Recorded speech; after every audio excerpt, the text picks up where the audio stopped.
Merci beaucoup à toi, Diamant Noir, le vrai Diamant Noir, Gisèle. Gisèle Rumba, Nakolina ya Diamant, Gisèle Rumba, Nana troublé mon amour. Merci. Gisèle Rumba, Diamant Noir.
Epai na Yesu yangu epesaka esengo.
biso Maman Blandine moi liloba eyali pona kubungisa ndeko na yo tomona bino ka mingi na bakomba lelo tomoni na matanga oyo kunda ndeko na yo Wilco vraiment nenaiba ba émotion na mko lelo. Bonjour Ndeko Dino, en tout cas merci pour Nalidoba. Toye lelo awa po eza makambo ya moto ya vie. Ndenge tokunda pona mboka na biso ndenge pe toyebi Nzambe apesaki bomoi pe apesaki pe liwa po asukola mokili na ye akabola biso me abotisa pe susu mokili mosusu na ya sika. Lelo toye kokunda ndeko na biso azalaki un grand combattant, un grand soldat, un grand guerrier azalaki mwana Congo na kati ya cimetière lelo pasi mingi na kati ya mitema na biso ya koperdre un homme de telle envergure, de telle valeur. Toye vraiment awa toye kozongisa na kati ya mabele po eloba makenza mutakobotama na mabele pa kozonga na kati ya mabele yango toye kotike na kati ya mabele malgré mabele oyo ezali oyo ya biso te ezali oyo ya mboka na biso te esengelaki akende na mboka na kati ya mabele ya bakoko na ye kasi Nzambe ye moko ayebi ntina azali awa totiki awa toye kozali bato ebele famille na ye ezali baproche na ye bazali biso bandeko ne combattant tozali etumba oyo akotaki mpona kobundela mboka na ye asukisi yango te kasi biso toza na devoir sacré toza na obligation ya komena yango ntina suka ata ngai bilobi mpe soki na koyiba oyo mpe baza nsima baa pembeni baa liboso bakokontinue kaka etumba oyo parce que etumba oyo tokotika yango te tant que peuple na biso azosouffrir lelo lisusu bato bakufi ebele na kati ya Congo donc tokotika etumba oyo te en tout cas de Wilco avec tout l'amour tout la douleur topesi vraiment au revoir ya suka ndeko na biso mais tokomona na po Nzambe ayebi pai nini akutisaka baoyo ya ye soldat oyo ata na kati ya mokili lelo tobungani na mokili mais pai Nzambe akokutisa biso ezali yango espoir ezali kaka mpe bolingo ekontinue ingeta.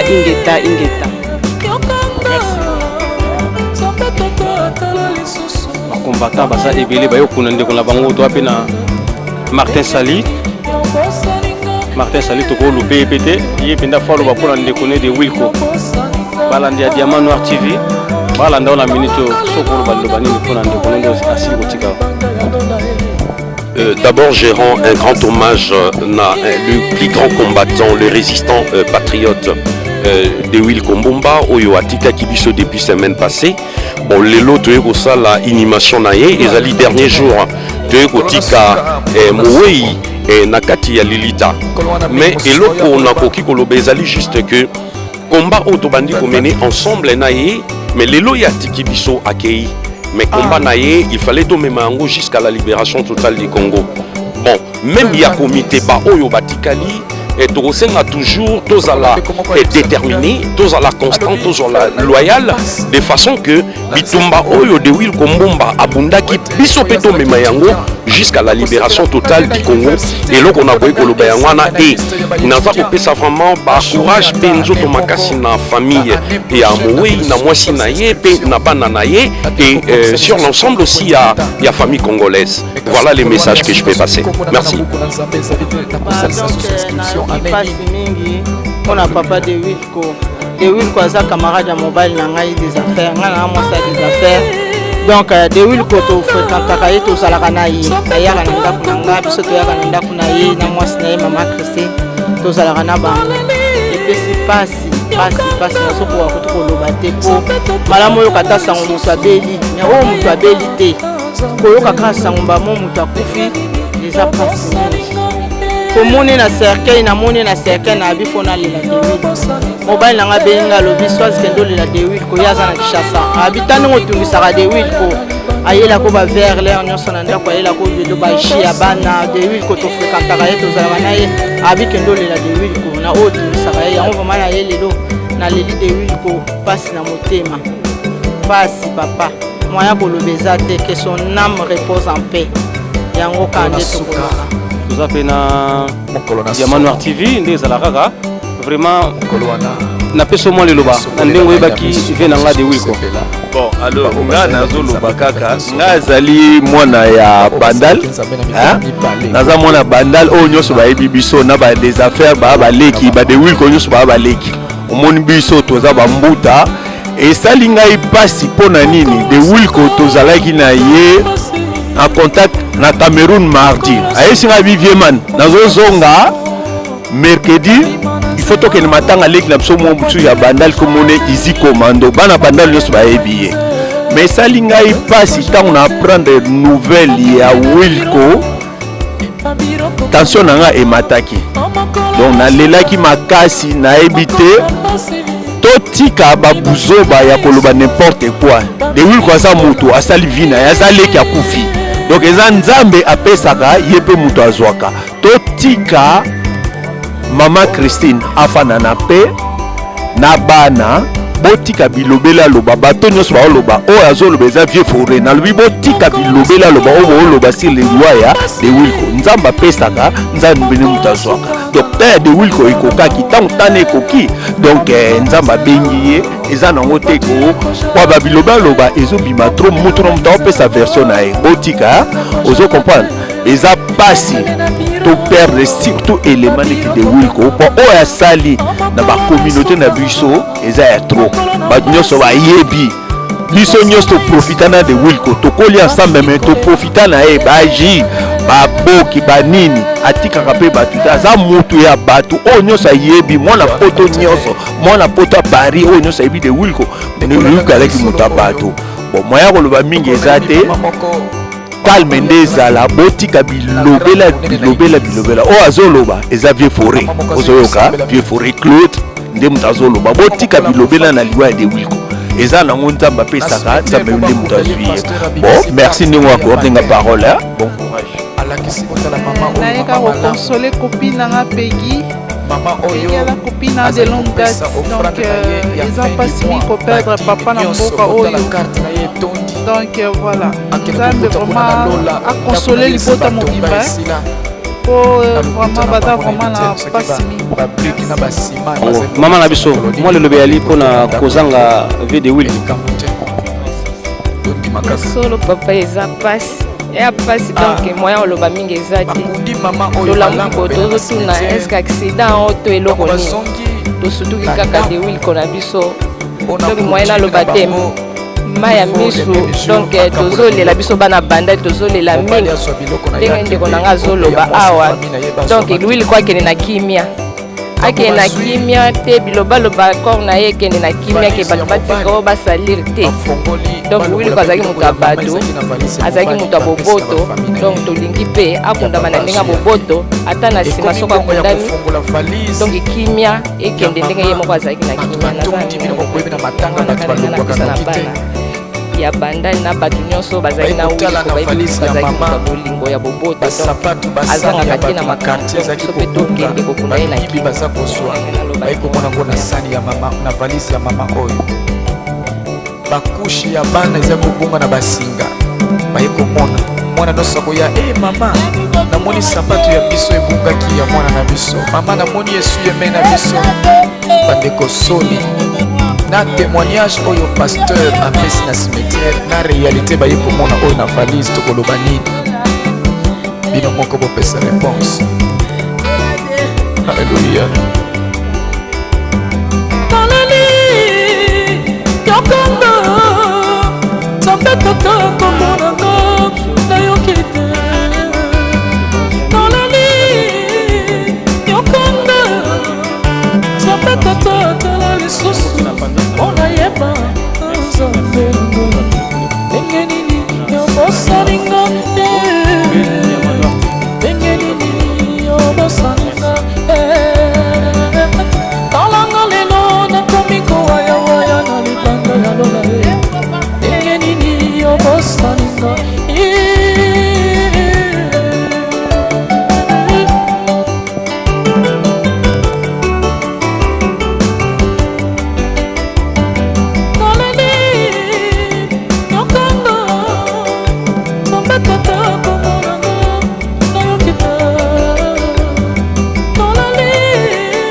pas. Mais le Seigneur attend que toi tu fasses un premier pas. Nous gardons silence dans la présence du Seigneur.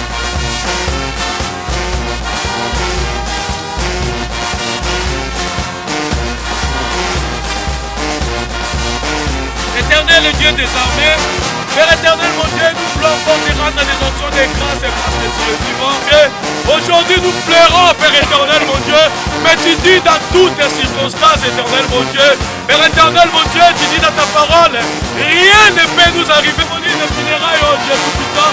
Nous les recommandons entre tes saintes mains, et soit l'honneur, et soit la gloire, et je dis, la révérence, oh Dieu tout-puissant, ne revienne qu'à toi, toi qui as vécu la puissance de la mort. Merci.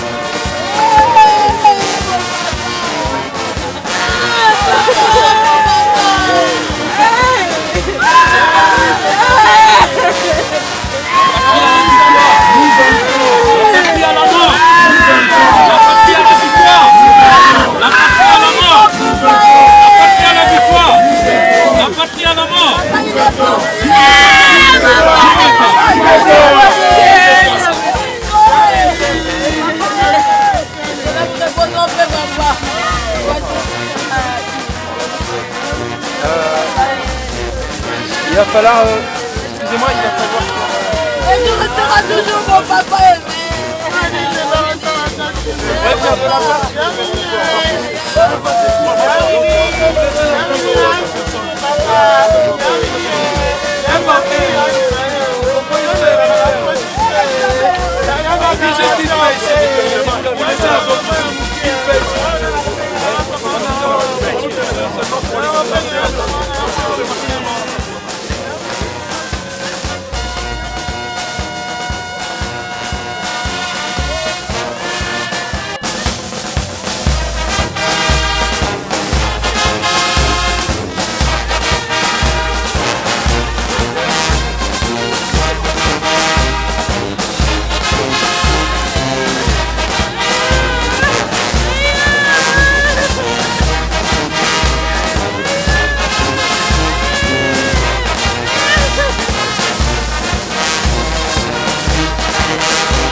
la République démocratique du Congo, au nom de la résistante combattante, au nom du combat que nous avons mené ensemble avec Dewil Kombumba.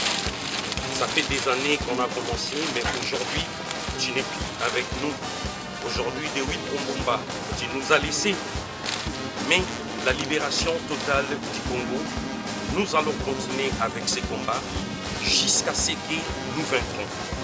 Nous demandons juste une seule chose, que la puissance des dieux tout-puissants, la puissance de nos ancêtres, puisse nous accompagner dans les combats que nous avons menés ensemble avec toi.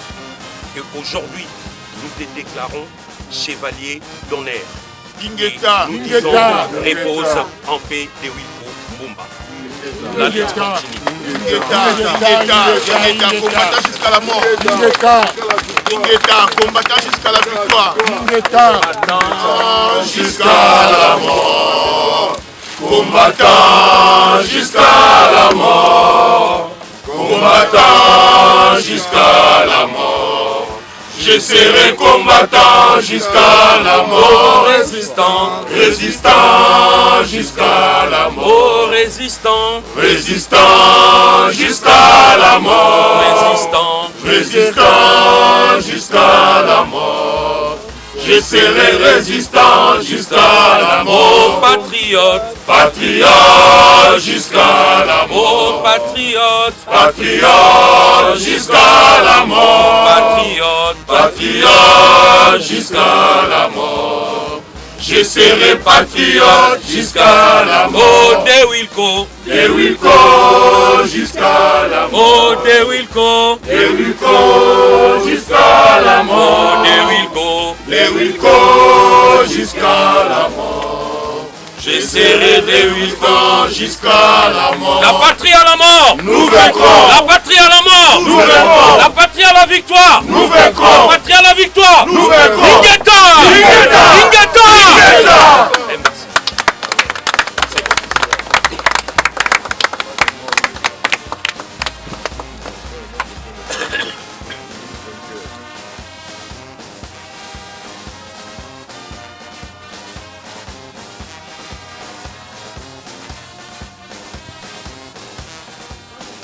Ouais, au nom de la résistance, surtout les combattants, les résistants, les patriotes, les vrais combattants oyote, bazali kobunda pour la libération totale ya mboka na biso Congo di Antotila. Mboko ya biso Royaume Congo démocratique Congo te oya lelo oyo bapesi biso na bapaya na yango tozali toujours coloniser na maboko ya bapaya po ete to libérer mboka na biso te. Touti kotika ya biso ndeko Dewil ko vieux William Mbumba, un grand résistant patriote oyo abundaki bitumba na ye pe a continuer ko bunda ti lelo oyo azali toujours ko continuer ko bunda malgré te accueilli ko rejoindre oyo biso ba ancêtre ba nkoko koko kimpavita fumu kimbangu vie na biso mwana na bino papa pendeko Dewil Kombumba aza na bino elongo aye kati na bino mpo na bobunda na ndenge ya molimo na biso elongo po ete komba oyo ezali komba moko spirituel tozala na cimetière ya Banyole toye kotika mobundeli mboka les grands résistants tosengi kaka na ye ete molimo na ye ezala kati na biso ete po te to continuer bitumbango lisusu na ndenge sengeli po te to libérer mboka wana po ete sika bango bakozala esiko te bazali na bakoko bazala na esengo ete to libérer mboka wana po na bitumba oyo bango babandaki kobunda liboso na biso toye kobunda. En tout cas mingi ya koloba ezali te totiki kaka molimo ya ndeko na biso Dewil Kombumba ndeko na biso le grand résistant incorruptible kino ete atiki biso na mokili oyo akei azongi bongo na mboka ya Nzambe tata abundaki kaka toujours mpo na mboka na ye ti lelo azali toujours kobunda na kombo ya bakongo di Antotila nyonso tu toti kotika oyo ya biso oyo ya bino ba ancêtre papa na biso Dewil Kombumba bopesa biso toujours makasi bokontinue kopesa biso nzoto kolongono to continuer bitumba oyo kaka ndenge to bandaki yango pona ko libérer mboka na biso to ko libérer yango en mémoire ya basetre na biso pa bandeko bunda na na liboso tango avant te biso toya ko précéder bino bobundaki pona mboka wana pona mabelo wana ya Congo lelo te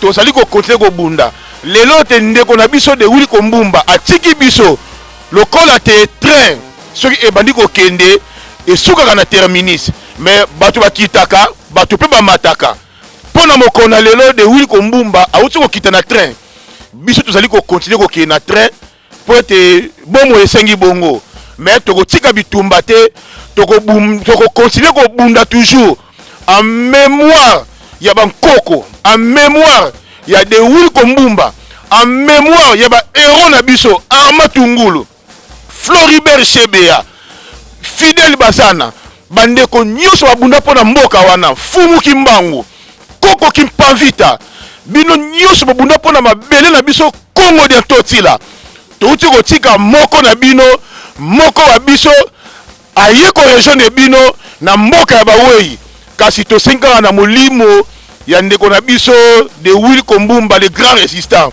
ezala na biso et continuer ko pesa biso pifo ya ko libérer mboka wana ya Congo de Totila ingeta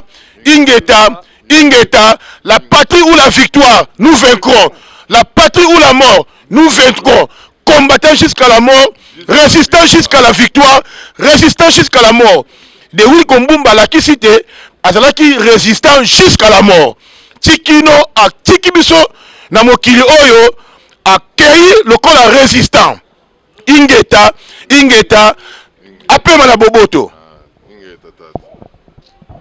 bon mingi ya koloba eti tokomi pembeni bana ba Congo oyo balobaki na Fumu Kimbangu esi epusani bozana elikiake kala mingi te tobenda oyo ya biso mboka tosala ndenge tomoni na bapaya ingeta tata peuple congolais, peuple d'Afrique, Bomonika ke combat est toujours lisanga. Toujours quand na unité pour la combat, Bomonika toyaki awa pour na kunda ndeko na biso Willy Kombumba, un grand combattant, un grand résistant, on va contre le pouvoir on est en place, on est doté de na idéologie ya Congo dia Totila pour la kobenga la politique nambi. Akufi tokuni korona mais esprit les akat na biso pour na bunda bitumo to bunda to bike degré ou de force qu'il pleuve qu'il neige nous sommes déterminés pour le départ pur et simple de M. Kabila par la force par le soulèvement populaire to bike arokende tous les peuples congolais sont derrière ce mouvement autour de la résistance pour la kobenga la Kabila yango to senga na peuple congolais Bole Mbate, bozala toujours déterminé, bozala espoir. Kabila okende, Kabila bozomona wana bokomona insulté. Po tokolongola e. Biso peuple congolais tokolongola e. Bozala espoir avec la détermination de tout le peuple congolais. Nande kona biso Willy Kombumba ndenga kei, nous sommes ensemble, Kabila partira. Kabila partira. Kabila Agokende. Ingeta, tout le peuple congolais, bon a toujours un espoir, bon le mbaté. Bomoni, combat est allé toujours. Ingeta. Ouais, Dino, merci pour le micro. Là, on est venu rendre hommage pour l'enterrement de William. Juste l'anecdote, mon William Azalaki, grand frère. Azalaki, Moninga, tu as une équipe Moko. Tu as une comment on dit comme équipe Moko, une équipe de Yaki na Bango. Gentillesse, Zalaki, Balobaka, Malama Mutute soit accueilli, mais on a choisi. Tu as Bandal Mumba, Sinkin, Molar et tout, Sangani Raponae. Bon, chose à l'Obaka qui a appelé Manakimian, Zela et Bissonio surtout, Mawezali, et puis voilà, tu as assisté famille biologique dans la famille, il y a Bandal, et puis voilà quoi. Donc la seule chose par rapport à William, souvenir est belé. Banda Tokoli, Titokomi, Banda Nabale, Banda Obengo plus rapide. Surnom Topesa qui est tellement, il allait trop vite avec les ballons. Bon, voilà, le Cameroun par rapport à William Yangwana quoi. Merci.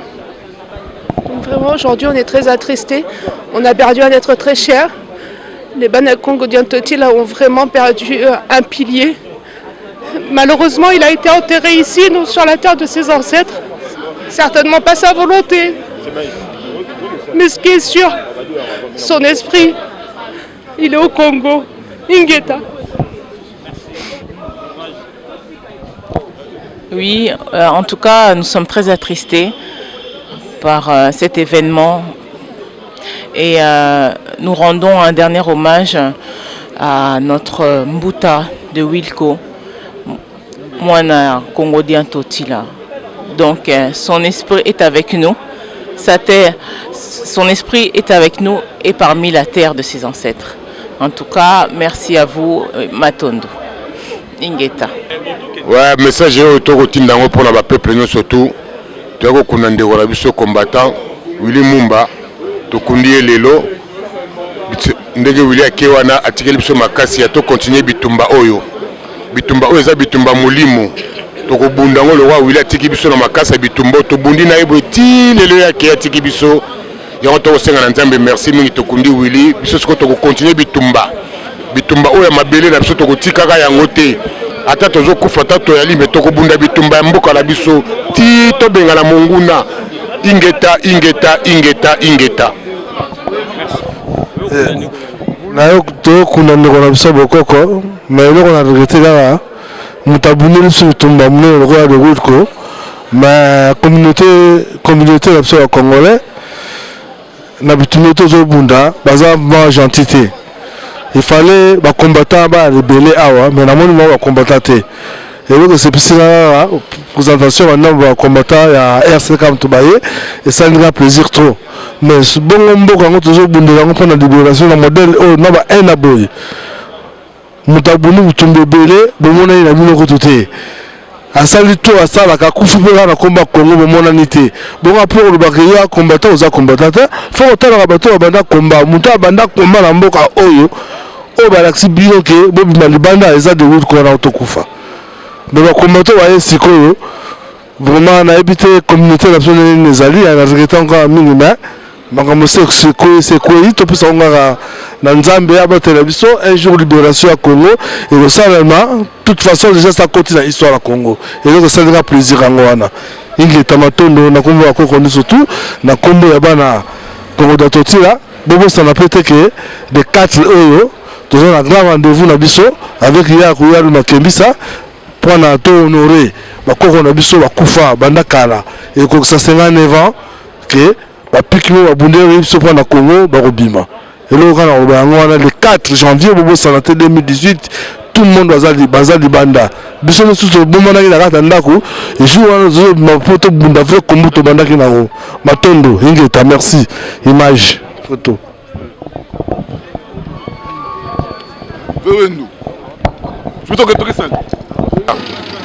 toza koya po oyo ezali makambo minene po totika mobundeli monene oyo abanda makambo ya komba totiki ye ake epai motema na ye epai Nzambe abengi akende kopesa esika na ya pema biso baye totikali tozokontinue komba tozoyebisa bino bana kini bana Congo bozala calme tozoya oyo toza koya ezali vengeance po torekipere mabele ya Congo mabele bakoko na biso batika oyo mvuluzi kimbango atikela biso tozobunda mpona mabele na biso tokorekipere yango bobanga te bozala tranquille bozala na kimia toza koya oyo eza mbala ezali vengeance ezali retour na biso bacombattant toza kobunda mpona mboka tokosala tout mpo torekipere mabele na biso Ingeta Ingeta Ingeta Matondo mingi.